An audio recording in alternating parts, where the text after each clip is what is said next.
Scientists have stated that 20,000 years ago, the first modern-day human was birthed. And 20,000 years later, we have 7 billion unique and wonderful people living among us. And Julia Alvarez. What makes each of these people unique, though? Some of us have siblings that look just like us, people who have the same interests and do the exact same activities as us. So what makes everyone so special? Your identity is what differentiates you from every single other person in the world. Your different thoughts, your emotions, your actions. The novels The Color of Water and How the Garcia Girls Lost Their Accent are books that deal with identity, the loss of it, and the finding of one's own identity. In this video, I will be comparing the main families of the two books and how their identities influence their choices, as well as how the roles they serve in the family compare and contrast to the other book.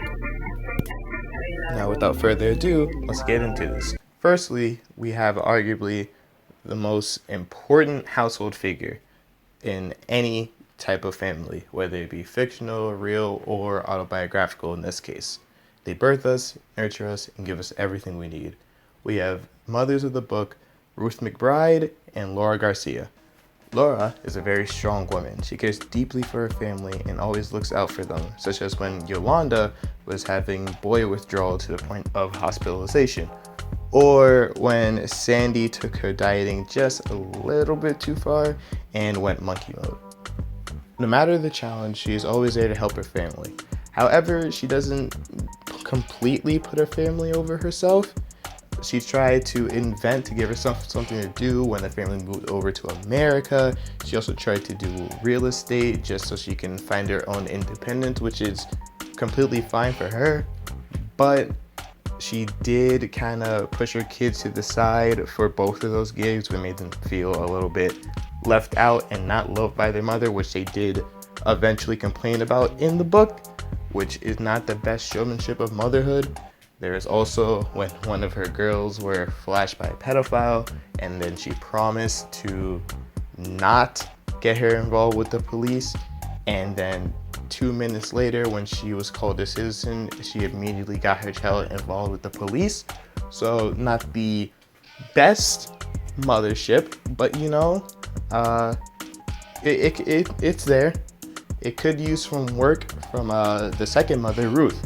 She is what most would consider an ideal mother. While taking care of way too many kids, she is able to work and afford to, feed and clothe these kids and even put the adult ones into college. When it comes to their grades, she's on them at all times. She's there when her children are suffering mentally, like when one of them left the household due to having imposter syndrome. And even when she's suffering from the loss of her husband, she still makes sure her kids are a priority. However, no one is without their flaws. Ruth has a habit of not letting the kids know their culture and background, which is a little bit understandable for her, seeing how she came from a very toxic and hostile upbringing with Tata and Mama. However, that is no reason for her to just not give her children any information on their background, but it's a little bit understandable. The main takeaway from these two mothers is that Laura is trying to find her identity in America, and she doesn't want to be known as just the mother of the Garcia. She wants to be her own person. However, Ruth is completely fine with just being the mother to all the McBride children.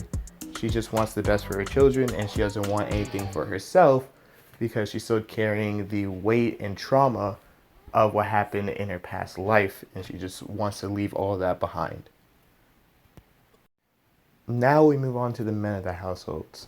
They work, they love, and most importantly, are way too distant from the family that they have started themselves.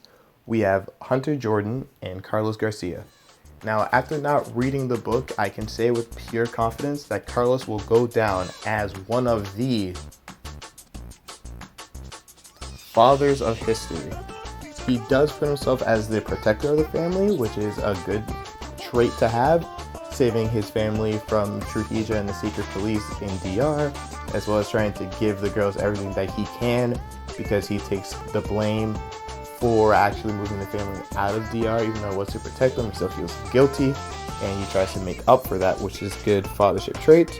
However, as the book goes on, or goes back, because the book is told in reverse chronological. The point is that we see he starts to worsen as a father. When Yolanda was going boy crazy, he was very distant from her and wasn't really comforting her. And then we have him almost disowning Sophia and only actually talking to her because she gave birth to a white baby. So great fathership there. Hunter, however, was a better father somehow, despite being a stepfather and not there really. He lives in a separate house. He's popped up every now and then just to say hello, but the kids still loved and respected him. James had a great relationship with him. He even took him to drive one time right before he died. But he was still a very great and prominent father figure for James and the rest of the McBride children. The most important part was that he stayed as a loving father up until he unfortunately died. Carlos is a protector who, after moving to America and was able to finally escape Trujillo and the secret police, lost his reason to protect, and thus lost interest in the ones he was protecting, which is why he's suddenly very easy to leave his kids and not act any, fatherly way towards them. Finally, we have the children, the main focuses of these two books. We have James McBride and the Garcia girls. James' entire journey is finding out who he is. He's not told of his race or background or history as a black man, while he himself also has a white mother, which makes everything entirely confusing for him. He has to figure it all out on his own once he becomes an adult and decides to start looking for answers. He becomes a self-sufficient person who has learned to embrace his culture, similar to the Garcia girls. When moving to America, they had to adopt American ideas, becoming new people, but also out of tune with their culture and who they are. All of them are people who have lost their identity due to their upbringing and now struggle to get it back. However, James has a more direct approach to trying to get his identity and find out who he is, whereas the Garcia girls sort of lost it on their way to America and now realize that they don't have the same connection to DR as they used to, but don't really care to bring that part back for them because they are now just American people. All in all, the theme of identity and what it means varies from person to person. In these books, people with similar roles have different ways of living, and yet they're still unique in their own way. The theme of identity is meant to show that not everybody knows who they are, and everybody can change for the better or for the worse. But the point is to find who you are and stay true to yourself.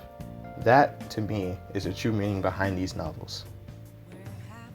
Or not. I could be wrong. That's a risk I'm willing to take. Confessing while I know